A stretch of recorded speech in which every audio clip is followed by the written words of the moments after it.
Commence primary ignition. Primary ignition.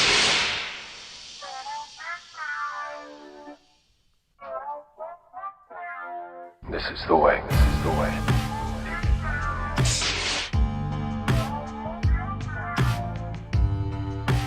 I can bring you in warm. This is the way. This is the way. Or I can bring you in cold.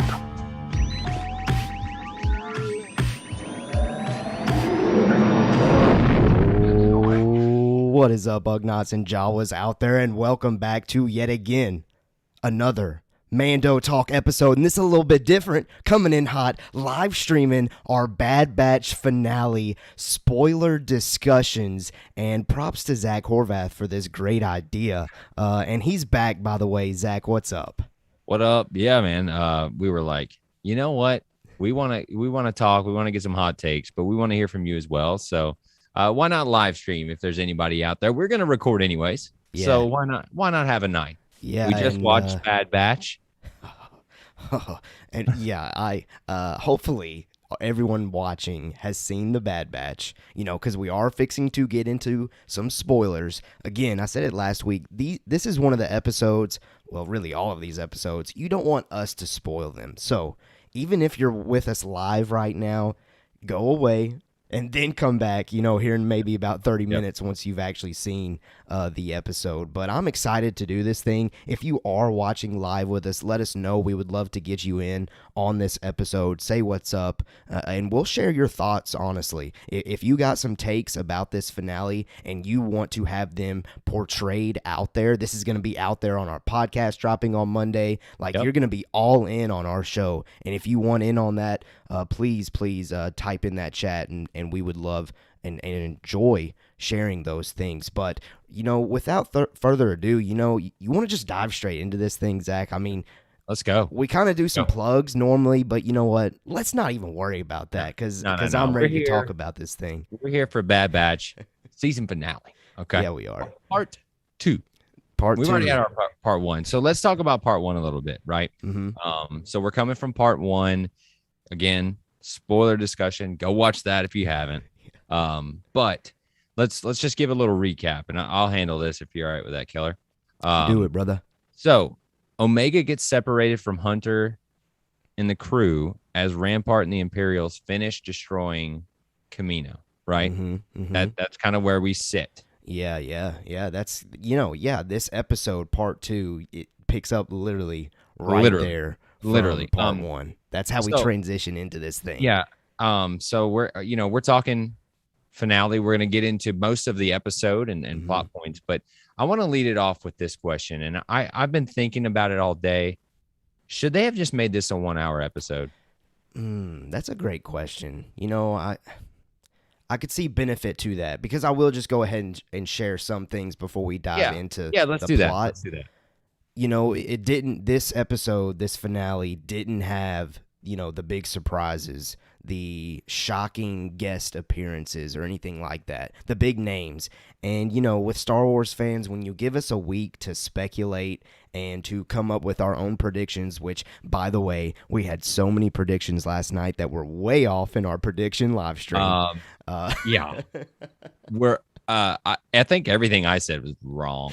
I think every single decision. Yeah. And we'll get into those, but yeah, an hour. I can see an hour finale. Honestly, may have served this better because I feel like a lot of people out there maybe were disappointed with this episode purely because of speculation and expectations rising as the week went on. Do you kind of feel that same way? Yeah, so my general thoughts are I was pretty bored with this episode. Okay. For it being all right, we're going dark. You guys know me. I'm normally dark anyways, but this episode specifically, I didn't need any death. I just needed something to happen. Mm-hmm. What happened? We had a part 1 and part 2, and part 2 was just part 1. I don't know, man. Continuation. Yeah, I just don't. The reason I asked that question is after I watched the episode, I feel like it 100% lended itself to be a 1-hour episode, right? Because this part we really didn't get anything else. We got the Crosshair and Omega, I guess, little dynamic for 1 second. But other than that, it was just them walking around trying to get off Camino. Yeah. Well, okay, I will say on the flip side for me, I think just the emotional tug that I have with Camino was enough for me to enjoy that, because I knew in that moment as I was watching it, like, look, this is probably the last time in canon that we're going to see this place. So I need to soak all of this up the entire time that I can. And I've seen people say that on Twitter where they were like, this is a huge deal. And I agree that, I'm not trying to take away what's happening in the episode, right? Camino is getting destroyed, this place where they were all created. But I don't know. I think the speculation did get to me a little bit. The fact that it was part 1, part 2, I was like, okay, there's a reason that they're cutting it in half. They're about to drop some heavy bombs on us here. We got to set up season 2. Nothing happened. Yeah. It was really like the big bombs were continuations of things they had already revealed last week. That's right. I just was like, I mean, it wasn't a bad episode. Let me say that. It was a good episode. I was entertained. It was very, action heavy, very action heavy. Not a lot of character stuff with our season finale here, but what we did get, I thought was good. So, with that, you want to kind of dig into the actual plot? Yeah, we can. But as you were saying that, why don't we finish this off, the right way? We've been doing these polls. So let me just real quickly, give my category. Honestly, I'm with you. When I initially voted on our poll, and Zach, if you can pull that up so you can kind of talk about that. As I voted on that poll initially, I did put good but not great. And I think it was because I had just watched it and I was feeling those, speculation. I mean, last night, what did I say? Like 70% Boba or something crazy. Yeah. It was something crazy. 65 was Vader. Yeah, no. That was way off.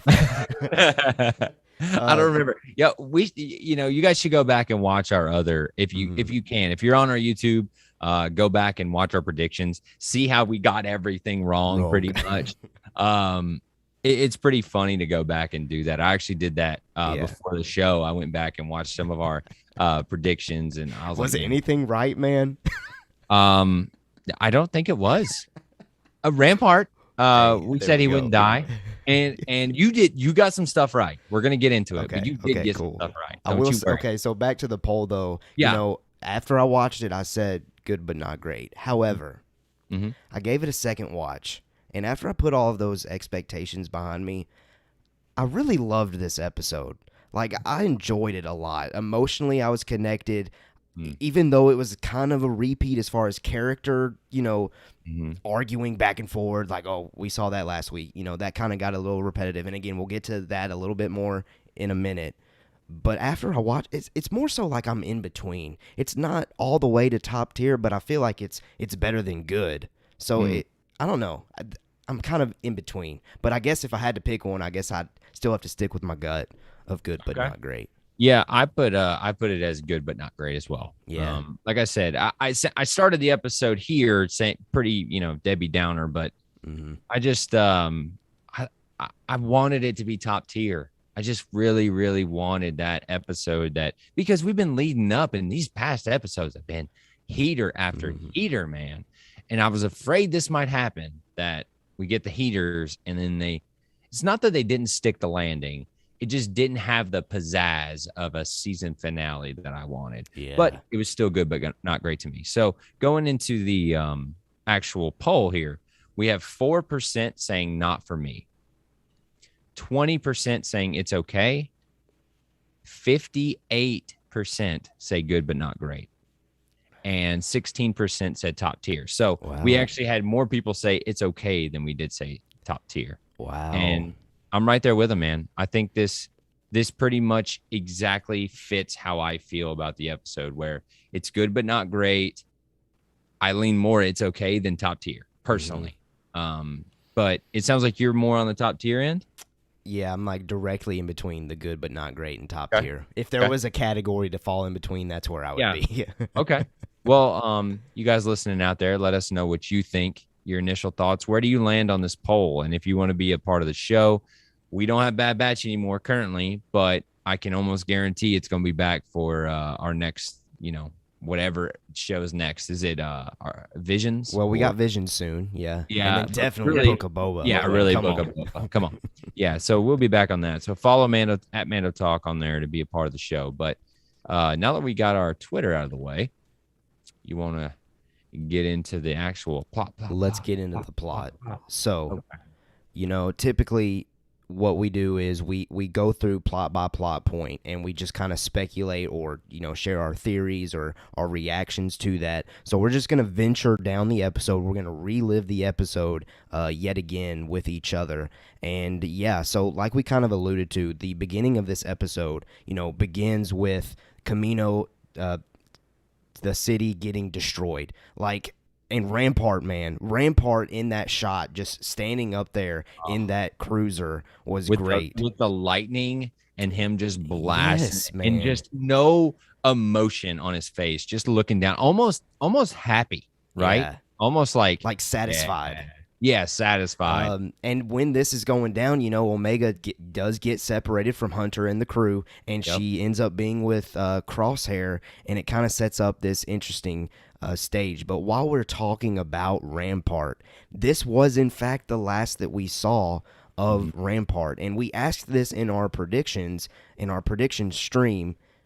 Was he successful in his mission? We talked about, could the Bad Batch, technically be part of his mission to wipe out. But I'll go ahead and answer that question. I think he did the job he was expected to do, and I think he knocked it out the park, personally. What do you think, Zach? Yeah, no, I agree with you. I do think he was successful in his mission, especially the face he was making with that satisfied, like, yeah, I got him. And with Tarkin telling him the last episode to do it, like basically in Empire speak, good job, do it, right? Yeah. So I do agree that I think he was successful in his mission, at least this season. But man, I hope we see him next season. I really hope. I hope he's around. I definitely think we will. But I came to love Rampart, and we didn't get a lot of him, but what we did get out that one episode, the Waste of Time episode with Syndulla family. That episode, he was balling. Yeah. And I thought ever since that moment, that was the kind of turn for me where I was like, ooh, yeah, he is legit.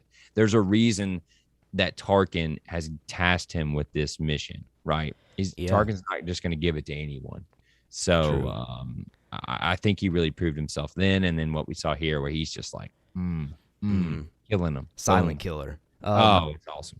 And then, he finally gets the report of the clone informing him that the Kaminoan facilities had collapsed into the sea. And that clone really struggled with delivering that line. I loved that little nugget of direction of he did not like what he was saying everything's destroyed, basically. Yeah. And I love that moment.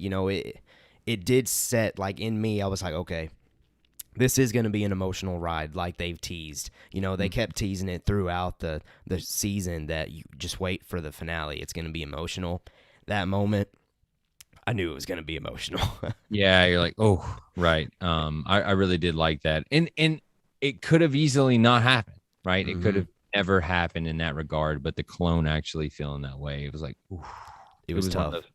Yeah, it was tough to see, but now we are with the Bad Batch crew, and we see Omega again with Crosshair, and Omega saves Crosshair. They get caught. They go in where Crosshair gets caught. Omega saves the day a little bit, and Wrecker and crew are able to get them out. So Omega, Crosshair, and AZ come through the underwater room, and they're all together yet again. And Hunter, so Crosshair does come to. Hunter informs Crosshair that the Imperials opened fire on the city as Crosshair decides to, reluctantly actually follow this crew. And he was not happy at all. about any of this. And I think your prediction, honestly, of Crosshair being fully committed to the Empire was on the money, honestly. Like, there's nothing else that really happened with Crosshair. He didn't, like, well, there is one moment that we'll get to, but he stays so committed, and I really struggle with that, honestly, as a viewer.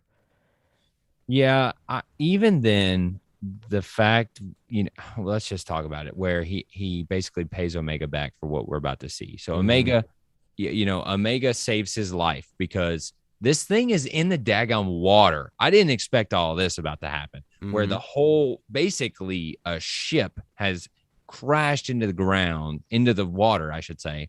And they're at the bottom of this ocean. Yeah. That was awesome visual. I couldn't see a daggone thing on my QLED, but I swear it was dark. I had to stand in front of the TV like an old man, like trying to see what's going on, but it was awesome.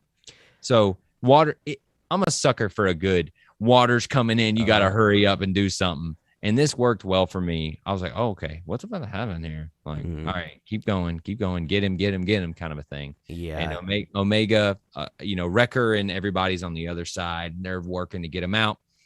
They open it. Omega saves his life, basically, right? And gets him on the other side, which what a power move to open the door enough for them to fly out and then close the door. Yeah.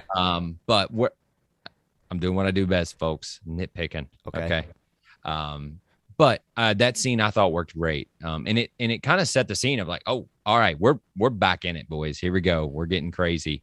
But what did you think of Omega, kind of doing what she needed to do? She's up there blasting away on that thing with her bow. I thought that was awesome. Yeah, I think Omega's character, is finalized at this point. She just 100%. Always does what's, morally the right thing. It's very Ahsoka-like. It's very Filoni-esque. You can tell Filoni has had his hands on this Omega character. One thing, though, I did notice on a second watch, this is nitpicky, Omega, after she blasts the bow, she throws it to the side, and then she has it on her back. Gets Crosshair back, but goes straight underwater without picking it up, and then she's sucked through the door, and then on the other side, she has it back on her back. Oh. So a little like a Last Jedi moment where, the dagger disappears suddenly somehow. Yeah. Interesting. I don't know. But with animation, that's not a big deal to me. I didn't even notice it, but I like that. I noticed. I like the nitpick. Maybe there's did you like go back and watch it, or did you just notice it?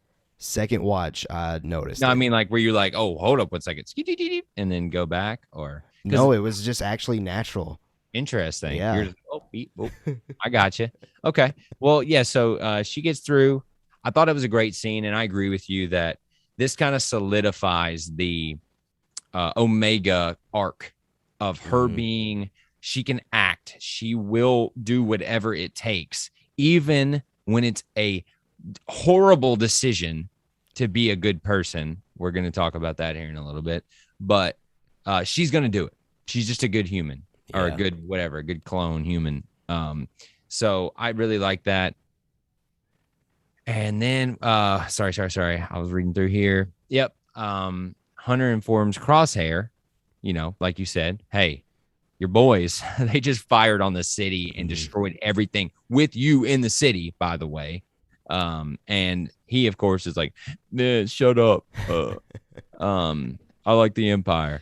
I see some hatred for Crosshair flowing out of you. Dude, it's such a boring character today. Like, just why you got to be so rude? Not the words. Yeah, there you go. Nice plug. Come on, these are your bros, man. But so like I said, the city falls all the way down to the ocean floor. Great scene, and I agree with you in our notes here. You have music and emotions in the scenes that follow. Wow. I actually noticed it when Omega was trying to get a Crosshair out of there. The music. Oh my gosh, man. Kevin Kiner, right? Yes. He kills it. And I feel like nobody ever talks about the music in Bad Batch. And it has been one of the standouts for me this entire season. And especially this episode, right in the feels of, what's the word I'm looking for? Like, you get really tense, and then like happy or sad or whatever emotion you need to be feeling, I feel like he pulls it out. Do you agree? Oh, absolutely. And specifically for me, it was like that transitioning period of when the crew take off down the hallway and Crosshair's just standing there and like the music swells.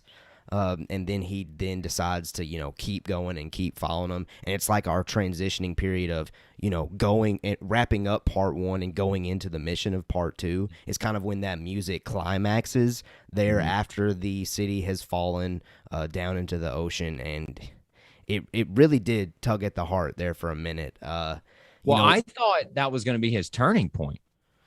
That's how I interpreted it, was like, okay, the music's swelling. He's going with them. There's hope.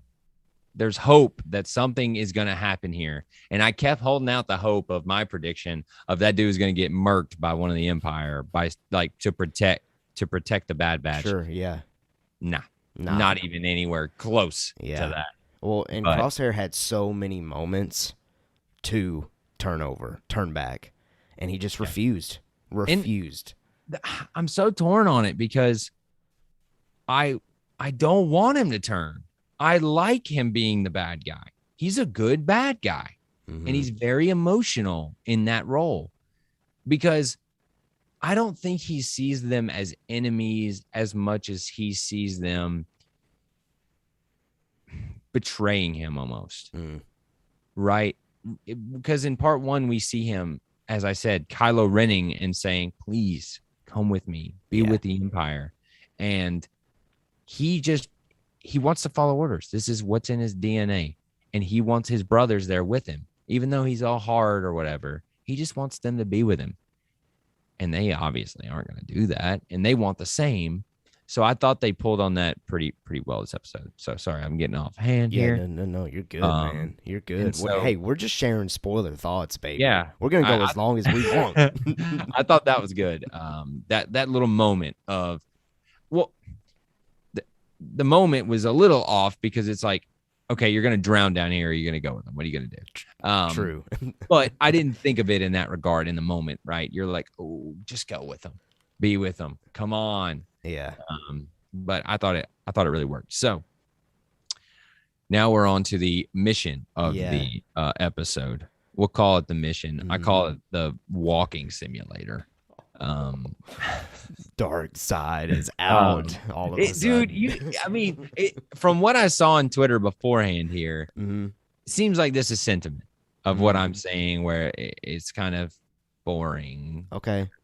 But I'm happy to hear that you liked it. You know what I mean? Like, I don't want to bring you down to me. I want to enjoy what you enjoyed. Sure. So I'll let you take the mission. Okay. Yeah. So they end up going through the tunnels. They're trying to figure out a way out of Camino, and they actually do go back to their old room. And when we get there, it's a continuing thread from part 1 and into part 2, where Hunter and Crosshair continue to just go back and forth with each other. And that ain't the last moment either. And it honestly kind of gets a little repetitive and kind of Crosshair's like, throwing jabs left and right of Hunter being a bad leader, and you're taking orders from a kid. And it's like, dude, she ain't a kid. Spoiler of freaking alert, buddy. Keller coming in. I've been holding this in. Keller is coming in hot with the prediction of we're going to get more Omega speak and that she's actually older than the Bad Batch. I mean, she kind of said that earlier, but they never confirmed that. So I give you props on that. And I give you props for saying she's going to bring back, or they're going to talk about it, where I was like, I think they'll just leave it. No, they specifically called it out that she's older than them. And for the listeners, she says, you're my brother to Crosshair. So there you go. Straight up, you're my brother. So, I love it. No debate. But, like you said, Omega, comes up with this mission, and Crosshair just deny, whatever, dude. Like get over it, man. And then dude. Tech does say this beautiful line that I'm seeing a lot of people like tweet out there. I think it's a great line. I think it's a great philosophy just for anybody to incorporate in their lives, especially with how the world is right now. Understanding you does not mean I agree with you. They're cool with it. Like, he's cool with him. You know, I don't like what you're doing right now, Crosshair, but I get you. Let's just move on. Let's do what we need to do. I loved it. And D. Bradley Baker, talk about a freaking actor. He plays all these dudes. Yeah. Let's not forget. I feel like we don't talk about this enough. I feel like nobody talks about this enough. This dude is playing all of these characters besides Omega and the droid. So, wow. The fact that he can portray these people and they do not feel like the same people. Mm-hmm. So well done, man. And text delivery of, you know, basically he's like a robot, right? He basically talks like a robot or a droid, where he says, like, you know, Record, don't pay him attention. He literally can't help it. Mm-hmm. Understanding you does not mean I agree with you. Oh, because Crosshair's like, why are you backing me up? You know, why are you saying this? And he's like, no. I understand, but I don't agree with you. Yeah. Beautiful. It was beautiful. Now, this moment next in the episode was something that I kind of felt like was unnecessary. This underwater creature that causes some chaos there for a second of them trying to get out of the tunnel and them ending up escaping to Nalase's lab. I didn't really. It's kind of like the moment in The Force Awakens with Han Solo and Chewbacca and those creatures on the ship. 100%. It makes it feel Star Warsy, but it's just one of those, like, it didn't really push the plot along. That is exactly where my mind went, was the Force Awakens weird sucker things on the ship. It's a plot device to get them to hurry up along the water tunnel. Yeah. Right. I was like, oh, here we go. It's a dark tunnel. It's a cave. It's a water. Dang it, man. Come on. Yeah, no, and I share those frustrations with that. I don't, other than like cool visuals, like I said, that didn't really do much. I think the animations in this show, or in this episode, really shined as well, because we got a lot of close-ups and that, like, hand painted, you know, whatever. Mm-hmm. I thought that was just awesome. And the visual of that big, do we know what it is, by the way? I don't know. I do not know what that creature's called. That big thing in the water with the water glowing in the background was very ominous and very cool. And it made me go, how did they even build this daggum tunnel? Mm-hmm. Right? Like, that's wow. a good point. It's incredible. It kind of makes me think of the big fish in Phantom Menace. You know, big professional. Yeah, something kind of like that. But I'm not down with my aquatic creature names in the Star Wars galaxy. Big scary Star Wars creature. But yeah, so we made it across, and luckily I liked seeing AZ. Is that how you say it? Yes. AZ doing something here. Mm-hmm. Thought that was very cool. Sacrificing some power.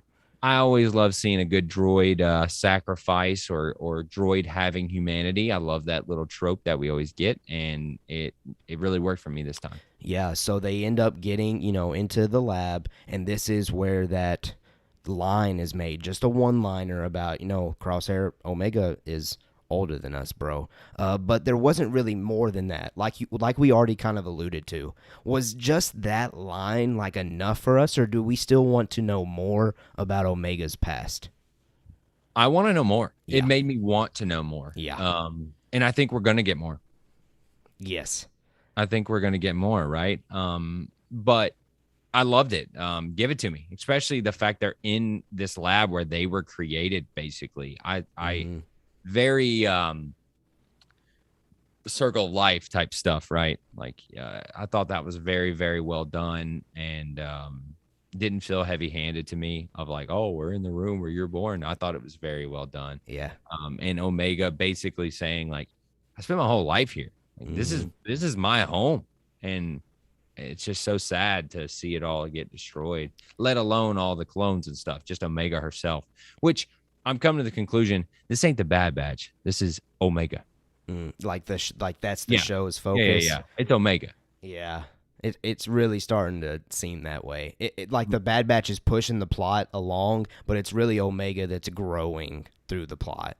It's Star Wars Omega Origins or whatever you're gonna call it, right? Oh, Yeah. sorry.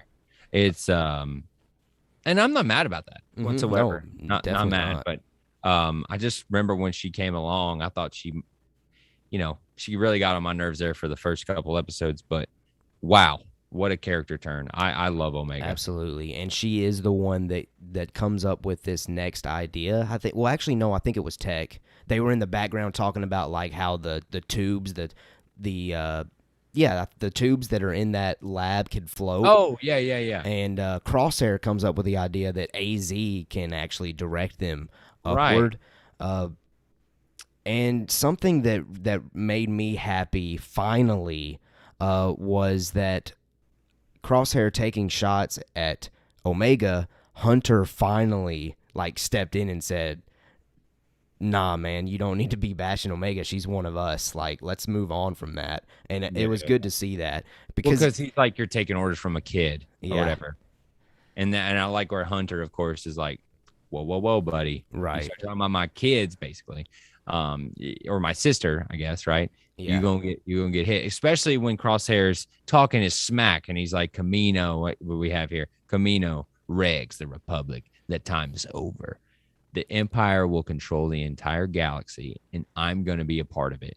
What a ridiculous line to believe, right? No, I'm saying it's a good line for Crosshair, but what a ridiculous line to, like, Crosshair. You don't believe that. There ain't no way you believe that that's how it's going to go. But maybe he does, and I think he does, right? And then Hunter just drops a bomb on him. All you ever be to them is a number. Yeah. Well, thank you, Hunter. In a way, though, for me, I kind of when I heard Crosshair say that, he's right when he says the Empire will control the entire 100%, 100%. You're on the money, dude. Like, you're not lying. Hey, guess what? We know what happens.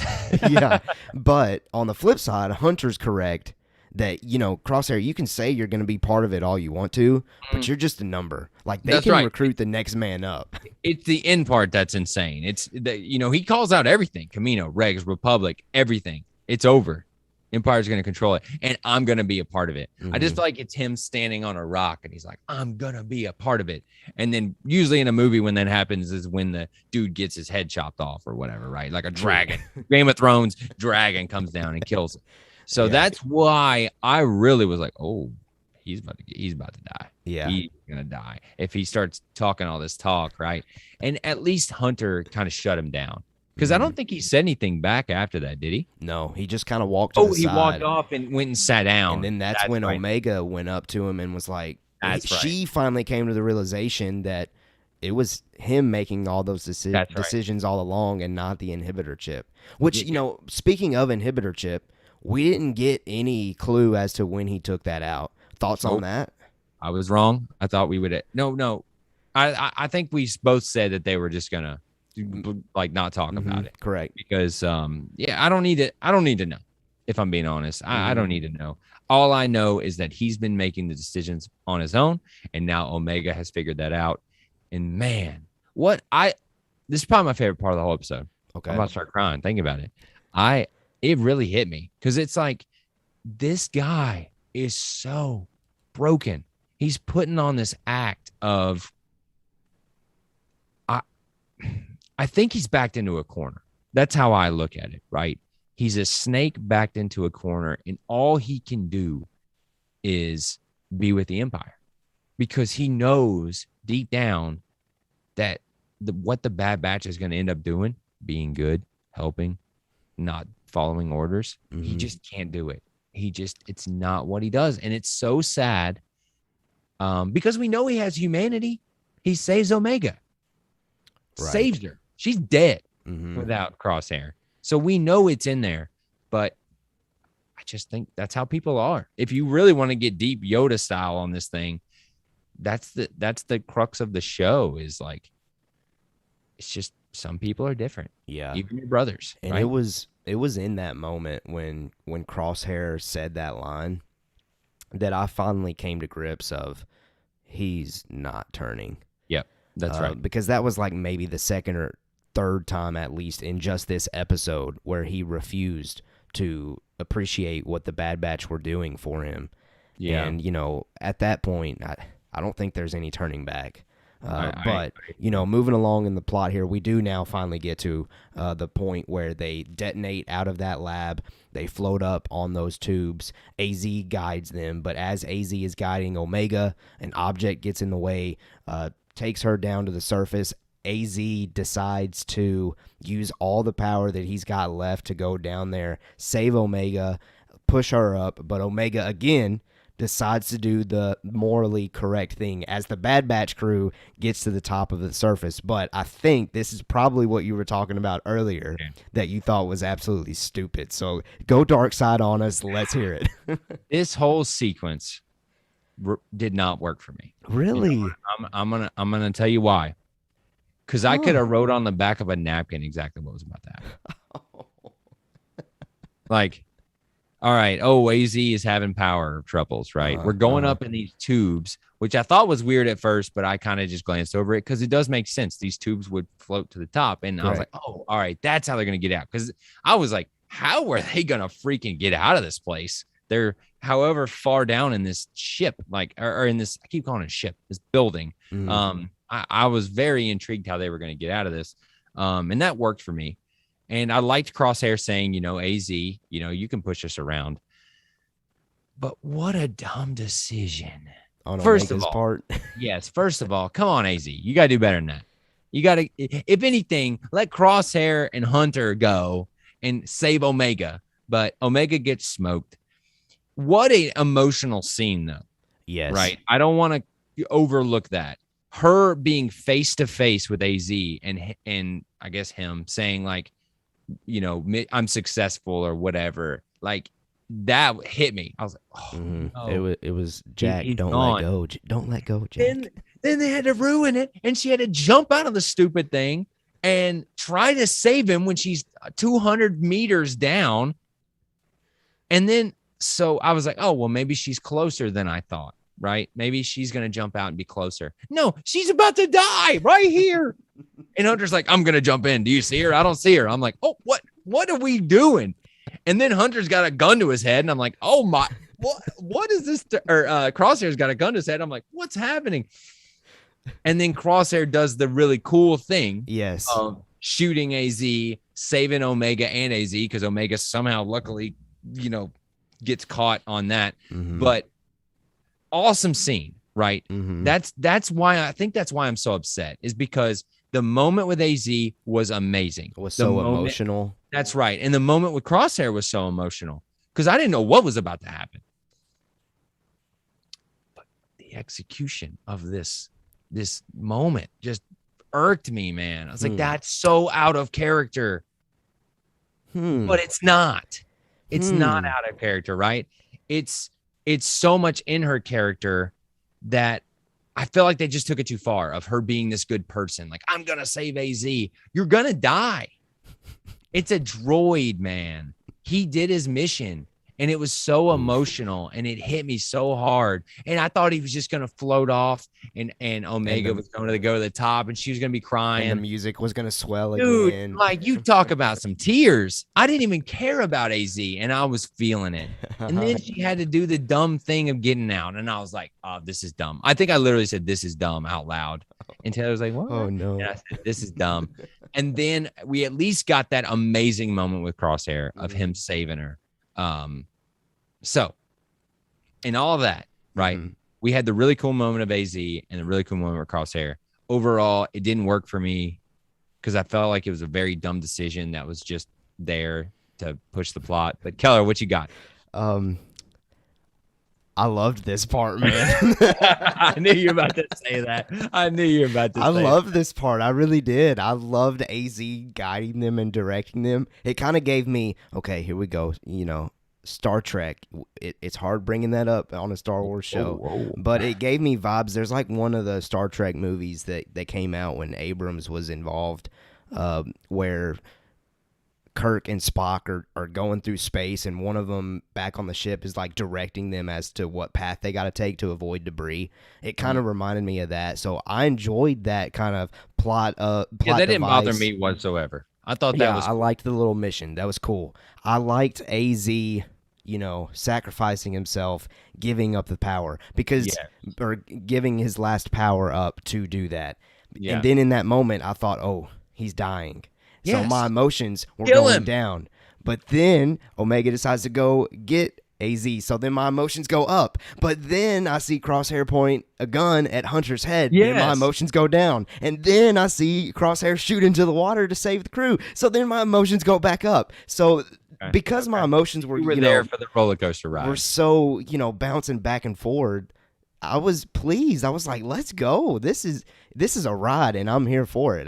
That's just kind of how I took it. I see what you're saying, though. No, that's awesome. I see I'm how, glad. like, the emotions, and I agree. If they had committed to AZ dying in that moment to sacrifice him, it goes back to what I said yesterday in the live stream. And if you missed it, I'm sorry. I'm about to say it again here. This show has no stakes. There's no stakes. Yeah. Kill the droid.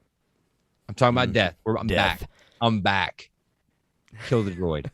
Because I truly believe I'm having a different conversation tonight if they kill the droid. So if the droid had died, you would have went with top tier.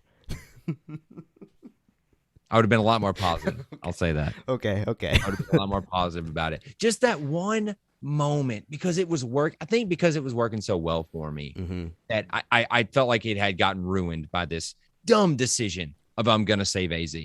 Dumb decision. Yeah. But now that we've talked about it, see, that's why I love doing this show. Now that we've talked about it, I feel a little bit better about it because of the Crosshair payoff. Yeah, that's true. And so now that I've kind of let it out, that's why I love it. It's just, this is therapy for us, for me. And it does work a little bit better now that we got that Crosshair payoff, because when he had the gun at Hunter, I was like, what's about to happen here? Yeah. What's the play? You got everybody guns on you and you're about to do something. And I didn't notice it had that little lever thing on there. Right.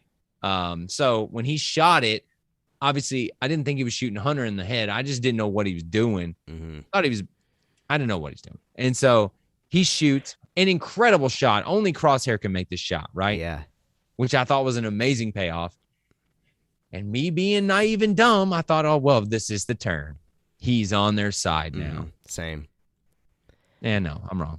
As you were talking, I thought of two scenarios that went through my mind. Scenario one, there for a minute, I thought Crosshair really was going to try to shoot at Hunter, which would have been I did too. Bad news. I really did too. But also, I thought once I saw the gun turn a little bit, I thought he was going to kill Omega and finally say, all right, boys, y'all can finally actually focus up and focus on I thought us he was going to getting cry. a crew. I think that's where I leaned is I thought he was going to try to shoot at Omega and Hunter was going to like hit the gun and then like duke it out or whatever, right? Yeah. I thought that that's turned into like a chicken fight on the water. It would have been awesome in that tube and they're just like fighting each other and Hunter pulls his knife out and just stabs him and you're like, no. You telling me that ain't a better episode than what we got, boys? But still a good moment of Crosshair saving her, pulls him up.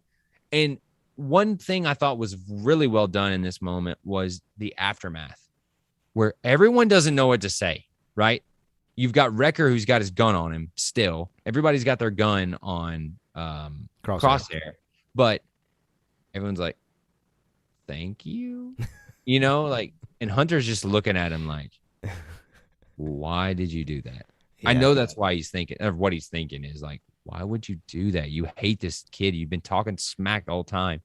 And what they don't know is basically he's just repaying a debt. It ain't even he really means well. He does, but he's repaying a debt. He's like Chewie. It's life debt. There you go.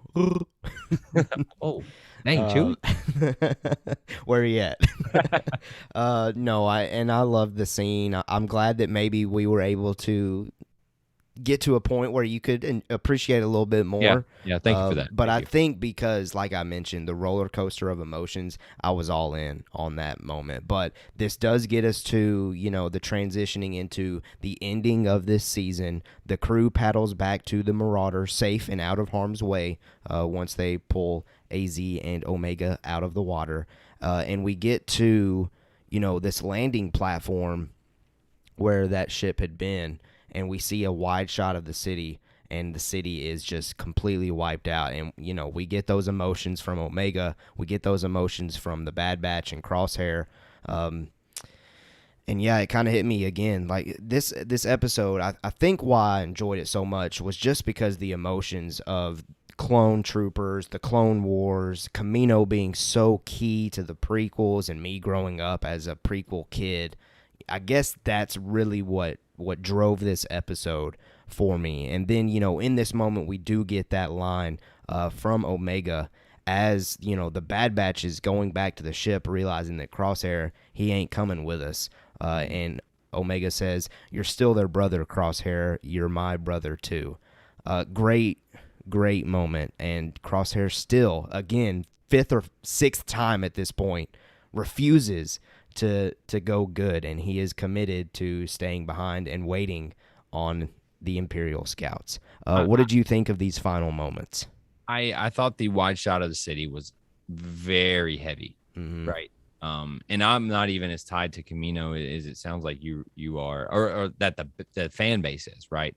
Like I understand Kamino. I'm not tied to Clone Wars and stuff or any Rebels, so I don't know. Does that have a part to play in that you're tied to Kamino, or is that just Star Wars in general?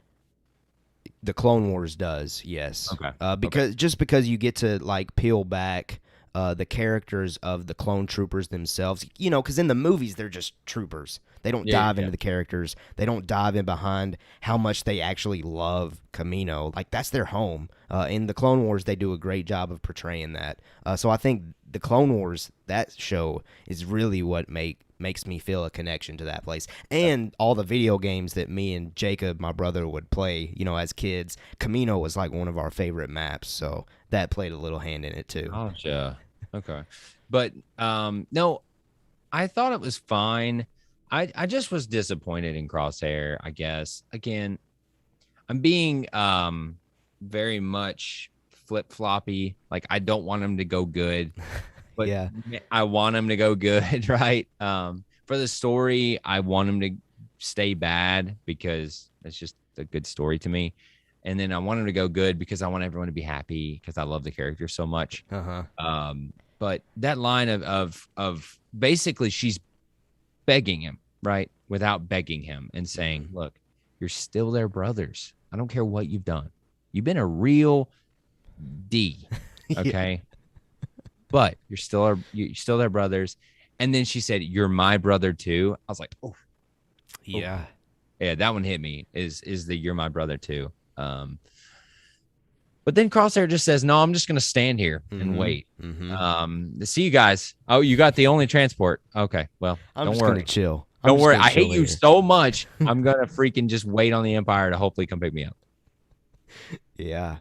What do you think? Where did this end for you? I'm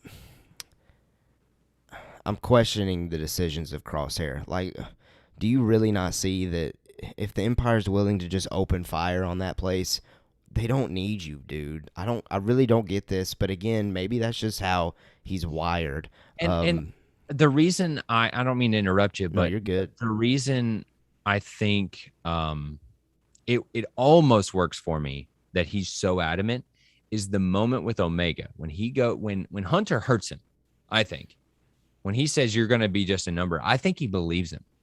And that's why he doesn't say anything. He just walks off. And when he sits down, he like puts his head on his hand and you're like, oh, like he's right. Yeah. That little nugget, I think, was very interesting in that seeing Crosshair being so ridiculously set in his ways. Maybe he knows he's telling the truth. I don't know. I don't know. Well, and this does kind of lead me to start thinking about, things to look forward to for season 2, because we are specifically talking about Crosshair. So let's just go ahead and do that. Okay. Let's talk about Crosshair's potential future role. It's hard for me, after all of these moments that we've seen, it's hard for me to ever envision redemption at this point. And what's the Empire going to do with him? Yeah, I don't know. I don't know what they have to have something, I hope. Because if not, they would have got rid of him. But what is he going to do? train the Death Troopers. He's going to be the first Death Trooper trainer, and that's how those get incorporated with Rogue One. It's got to be my heart something. speaking. It's got to be something good, right? Uh-huh. I want it to be what we talked about. I really want it to have meaning, that he is so into the Empire. I want it to bite him in the butt. Mm-hmm. And I know that's kind of ridiculous, but I really want him to do it. And James Bros, what James up? Gang, what's up, man? James Gang, he says, yes, I made it. Really liked the episode. I'm glad that they left the season without answering too much. Crosshair was amazing in this episode. And fascinating take. Zach would disagree. Fascinating take. I completely disagree. But I love that you loved it, right? I don't want to bring you down. I've been saying that since the beginning. He said, I don't feel like he will ever join the batch again. I think they will go their separate ways. Just a thought. I think they have to do that. Yeah. They've tried and tried and tried and tried. He better do something really, really, really like on their side for me to want him. I don't even want him part of the Bad Batch. Hot take. Okay. I don't even want him back. No, and I don't think we're ever going to get a moment of them working together again. However, here's my pushback on that. I think Omega being the one to say the last thing and her saying, you're still their brother, Crosshair, you're my brother too, and it just shows him thinking about her saying that. No, like that is what makes it still a little open to me, that even though he's not going to ever like fully go back and work with them again, but it goes back to what we speculated throughout season 1. I think maybe in season 2 will be that moment that we all thought we were going to get of him just sacrificing himself for the crew. And I think maybe, the way they set this episode up, that they couldn't really make that happen. Like organically, it didn't work. But I think that has to happen. That's the only thing in my mind that would justify all of this pushback, is that eventually they're going to be in the sights of the Empire, whether it's Vader, whether it's Rampart, whether it's just nobody, a nobody. I want Crosshair to take one for the team, literally, and that would satisfy me. All of this pushback we're getting in season finale, it would work for me. And James Bros says, no, you're all good. I'm glad we can disagree and still love Star Wars. Touche. I was disappointed at first, but after I realized how grounded the episode was, it helped me out. That's interesting. I'm glad that he mentioned that, because that was one of my thoughts too. And like I said, after the first time I watched it, I was caught up in the expectation and the speculation of, Boba could be incorporated, Vader, Rex, Tarkin, all of that stuff. Yeah. But then after my second watch, I appreciated that the show stuck it to its guns. They stuck to its main core characters and gave those characters a finale and didn't focus on, we got to bring in a character to just please the fans. I was appreciative of that. How did we get no Rex in this episode? No Saw, no Rebels, nothing. I was surprised the most by not hearing something about Rex. I will say that. I thought there at the end, we haven't talked about it yet, so let's talk about it, where we get Nala Se in this like jungle. You may know what this planet is and stuff, but okay. I have no clue. It I thought beautiful. I thought this was gonna be the Rex moment with the Rebels and Saw and everybody, because I won't lie to you, I wasn't really paying attention to the ship. I got kids, so I'm just trying to watch this last part, because I finally got him away to watch the whole episode, and we get to this end part. And I didn't pay attention to whose ship it was. I just assumed it was theirs. And I was like, oh, here we go. Rebel stuff. Yes. And then it was the Nala Se. And I'm not upset about that. I just was very surprised that we didn't get anything with them. I was so wrong in my prediction at the second half, where I thought they were going to end the season with the Rebels Rex stuff, but didn't even bring it up. Bring it up. It didn't. It did not at all. And James Bros says, I was very surprised at how long it took them to escape Camino. Yeah. Exactly. And I think in the prediction you mentioned that you thought getting off Camino would be like the midway point of the finale, and that we were going to go somewhere else to end it. That's right. That's why I kept I think we called it like the middle section. Yeah. Like we didn't know what was going to happen in that middle section. And hey, guess what? It's the same middle as it was the first and part 1. But he said the planet could possibly be in Legends. talking about the Nala Se, where we see her. It starts with a T. It's where Thrawn made an army for the Empire. It was going to be a clone army. Very interesting. I think that comes in either the second or third book of the Thrawn trilogy that I'm anxiously waiting for the Essential Legends collection to come out in the fall. Dude, okay. Thank you. With that connection, here we go. Thrawn is still getting incorporated, baby. Thrawn's back. You better believe it. He's our Thanos. But he is. I really think he is. I want to talk about the lad just to end in the episode here, talking about Nala Se. I thought it was very cool, and they spent a lot of time on this one scientist, which I thought was a little weird. But she's very Dr. Pershing-ish, right? And it's like, Keller is so right. That's what I literally told my wife as I'm watching. I'm like, Keller was so right, because you were saying that you thought this part of it was going to be what the Bad Batch was really about, was the cloning stuff. You're so right. This almost confirms it. Yeah, I think so. Like, what that scientist is wearing looks just like Pershing. You know, Pershing doesn't have those ridiculous kind of goggles that she had on, but, the glasses, it still gives that kind of vibe. I'm calling it right now. Prediction. Season 2, we see Dr. Pershing. Even if because he'd probably be in his, 20s, maybe young in his career. We're seeing him. And I love it. I'm pretty confident in that after we saw that shot. Were you happy with just that little tease being the end of our finale there? Yeah. I wanted to see the Rebels and Rex, but I was happy to see Nala Se come back for this little snippet. And it, like you said, it kind of really confirmed that this is going to be a huge part of season 2. Maybe not a plot, but definitely it's going to be that underlying thing that literally leads into, Empire, and then what we see in sequels and Mandalorian and everything else. We're watching the flower blossom into what we get of the weird Empire or Emperor stuff in Rise of Skywalker. I agree. Well, I'm trying to think of anything else that I have to say about the ending, man. James Gang says also the number of clone commandos at the end. I'm not even sure what that is. So what? Give it to me. The big, the jacked up clones with the. I guess shiny. I just didn't notice. Yeah, I guess I didn't notice, because I do know what you're talking about now. And he says, love the prediction of Dr. Pershing. Yep, we agree with that. And then also Kamino not raining when Omega looked at the smoke was cool. Dude, I don't know why I didn't even think about that. Does it always rain there? Yes, we've never seen it dry. Huh. Never, ever thought about it. See, dude, I love it. Give it to me.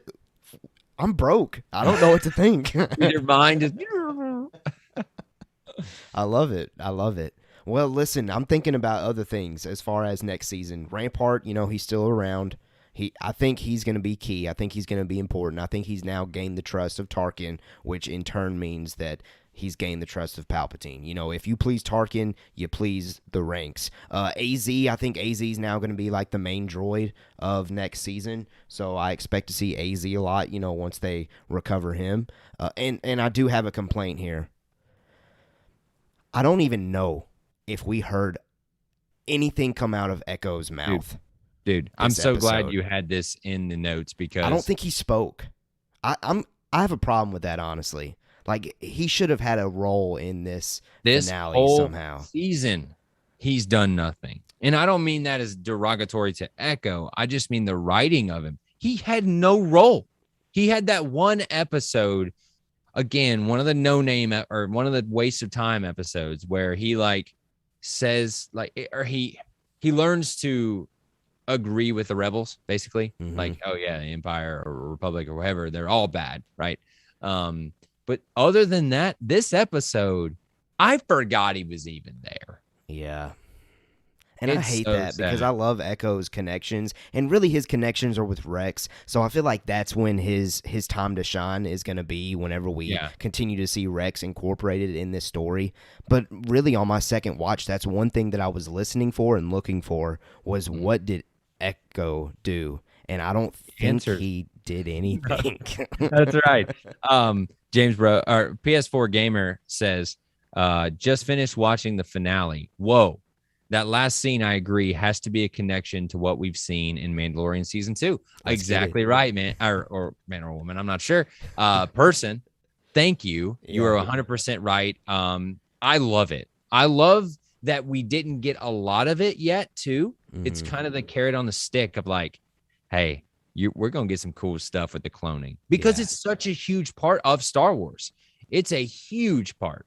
From start to finish, what we know of Star Wars, cloning is this underlying concept, right? And so I think you're right. What do you agree, Keller? Oh, absolutely. Absolutely. And and then James Bro says, for it. Echo had 2 lines. I was mad with a lot of D's.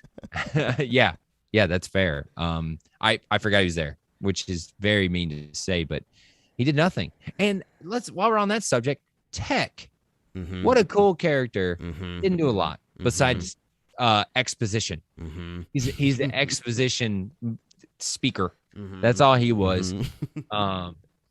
And while we're talking about the Bad Batch, we'll go one by one. Hunter didn't really do much either, right? He was just the leader role, like standing up for Omega, and he was the leader, and I thought he played it well. He had some really cool action moments in the season, and he was my favorite of the Bad Batch. But I want to give shout out to most improved player to Wrecker. What a dud for me in the Clone Wars, and what a hit for me in the Bad Batch. I thought he really worked, and he was the emotional thread of the Bad Batch, the big lovable guy, and it really worked for me, especially him and Omega. Do you agree with what I'm saying, or what are your guys' thoughts listening? What do you think of the Bad Batch characters specifically? Yeah. Let us know. Hunter for me was honestly kind of consistent throughout the season. Yep. I agree. He was just the leader, and outside of that, I didn't see too much growth other than him, trusting Omega. That was the big thing. But that trust came pretty early. Yeah. Like episode 5, or I don't know if it's that early, but it was early. And then it just was the same. Yeah, and then I agree with your take on Wrecker. He grew a lot. In the Clone Wars final season, he was honestly just comedic relief. He was just the guy that smashed things. But it was good to, see inside his brain a little bit and his heart as he connected more and more with Omega. So I agree, Wrecker of the crew probably growed the most. Tech, coolest idea as far as, him being, tech savvy. I love that. Super genius, basically. Yeah, a genius. But I agree, they didn't really dive too deep into him. And then Echo, really with Echo, again, it's only when Rex is around is when Echo shines. And Rex was around once fully and then another time in holographic form for a minute. Well, because Echo's, he's not super or genetically modified. He's just got the little arm that goes. Yeah, he's been he's had some things done to him for sure. One little thing I thought is hilarious about Star Wars. This is just a general consensus thing. They have a council that just decides everyone has to have this little lock on everything.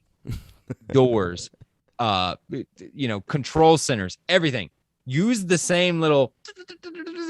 Yeah, I just think that's hilarious to me. What a plot device, but I'm not mad about it. I just think it's funny that literally everything has that same little R2D2 thing. But James Bro says they need to showcase the members of the batch that aren't super popular. Show their personal struggles with Order 66. I felt like they just did what Hunter said. I agree. Yeah. It's going to be hard. It's going to be hard to do because you've got to have Hunter being the leader, right? You've got to have him basically telling them what to do. But in that same regard, I think they need to be more creative with the situations. Like, have a situation where we have to have Tech, right? And I think they did that a little bit in this season where he did that, like, flashbang thing, and he drops it. And like the flash detonator? Yeah. So that happens, but it needs to be something like that where, like... inhibitor chip moment, too. He was important. That would have been awesome. If I think we joked about it where he'll have the inhibitor chip and he stabs it in your head and then he gets the chip out. Like something like that. I would be like, oh, heck, thank God Tech's here. Right. But he just really was like almost like the C-3PO of the show, where he would just spit out information and go on with it. And James Bros says, I loved when Hunter was captive, but the other members stepped up to the plate as leader. Touche. That is exactly what I'm looking for. What do you think? Do you agree with that? No, I agree with that. Absolutely. Yeah, I don't really, other than just agreeing with it, man. Nope. And then PS4 Gamer says, just like shooting door panels, always either locks doors or opens doors, depending on the situation. 100%. Like, look out. Oh, it opened. That's hilarious. I love it. Does not bother me, but it makes me laugh all the time when I see them do that. He's like, eep, boop, and then it does exactly what they needed to do. Yeah. It doesn't just shut down and lock forever, which is probably what would really happen. I just think that's hilarious. That's what we got to get through. But yeah. I forgot where we were on. We're going on. Well, prediction. I know we got a couple more questions to consider. I'll leave it up to you. Which one do you want to hit first? You lead the way. Last two questions there in those notes. Which one you want to? Which one? Yeah. So let's go. Let's go with mine. Okay. Let's do it. Do we, based on the ending, do we see Bad Batch in live action? Do we see them in Book of Boba Fett? Do we see them in Mandalorian? I ask you out there because of the POD, because of the aging of clones, they would be pretty old by the time, unless they've been mutated in a way where they don't age quick like the other clones, which right now I'm struggling to remember if that's the case or not. They would be pretty old by the time Mando and Book of Boba come around. However, if in Book of Boba Fett, when they do their little flashbacks to show Boba Fett's growth, he could run into Omega, since, again, believe it or not, they are brother and sister. Then they could be in the background there somewhere. But you would have to clone. You would have to CGI Tamara Morrison like a bunch. You don't. You don't. They're in freaking armor, dude. That's true. Okay, good call. I need to see Hunter, and we can make that happen. If I want this more than anything at this point, and that's why I brought it up in the conversation here, I want to see the Bad Batch in live action. I think this would have been a great live action show. Cut it down. 8 episodes. Yeah. Live action. Take the floof out. The fluff. Yeah. I don't know. What do you guys think out there? Podcast, YouTube. What do you guys think? Do you agree with me? Do you want to see Bad Batch in live action? Will we see Bad Batch in live action? We're doing percentages yesterday. What's your percentage of seeing Bad Batch live action? 10%. That low. Maybe once the Bad Batch animated show has wrapped, and maybe a few years down the road when people are like, oh, I miss seeing those guys.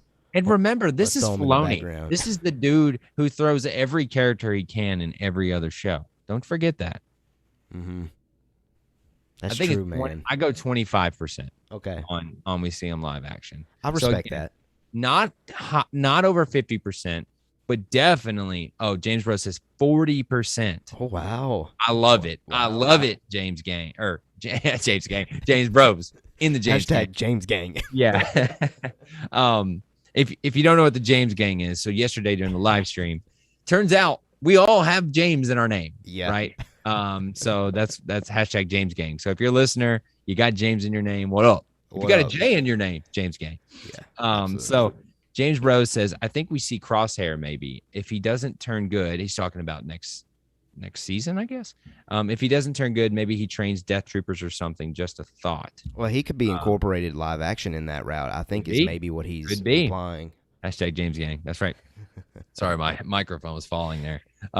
Yeah, I think I would absolutely love it to see the Bad Batch live action. I think that would be so cool. What a moment. Cool. What a moment to see them in person. Tamara Morrison being Hunter, and with the bandana on, and you see all the other hair. guys, and then the long hair, and you see, Wrecker, some big dude with his cool helmet on, and Tech with his goggles, and yeah, like I just think that would be so sick, because I've really come to love these characters, and that leads us into our last question of the night. Mm-hmm.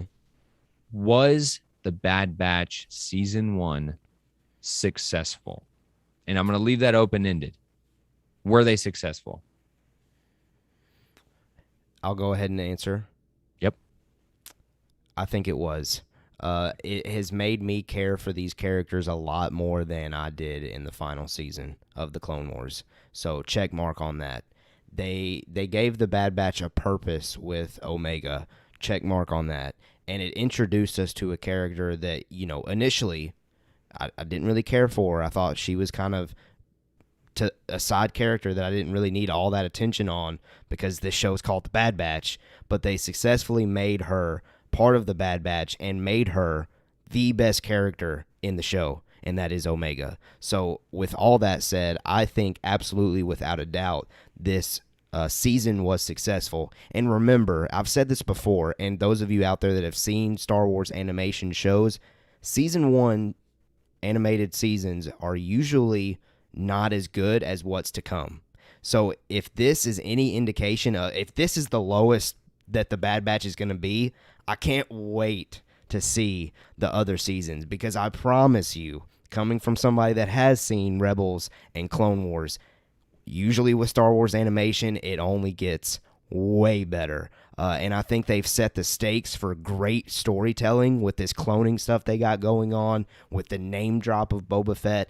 Don't forget, we had Cad Bane earlier in the season, Fennec Shan. Like, we have all of these connections that they can only expand upon. And I even, did my little theory about how Darth Maul could be incorporated into this thing one day. So don't forget about that. That was in there for a reason a few episodes ago.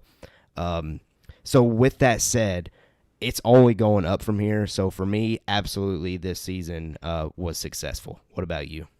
Well, before I tell my thought, James Rose threw in his idea, or his thought here. He says, yes, it reminded me of Clone Wars season 1.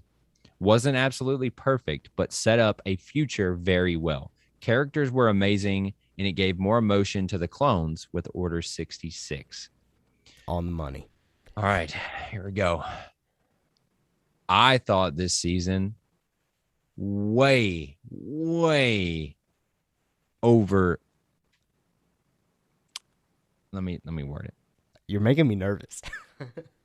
I think this season was way better than it deserved to be. Okay. I think that the question with it being, is it successful or not? 100% it's successful. Mm-hmm. It made me care about these Bad Batch characters that I did not care about whatsoever. I didn't even really want to watch this show, right? Mm-hmm. We talked a while back when I first came on Mando Talk. I was like, I guess I'll watch Bad Batch. Whatever. And by the end of this, I love the characters, man. I love Wrecker. I love Hunter. I love Omega. Mm-hmm. If you can make me go from where I started with Omega and make me love that character and almost become my favorite character in the show, well done. Not even talking about the ties to the rest of the series, the implications of what's happened and what we just witnessed with Camino getting destroyed and all the clones. Oh, we didn't talk about this. I wanted to talk about it. The scene where they're looking down and there's like all those little blue pods or whatever.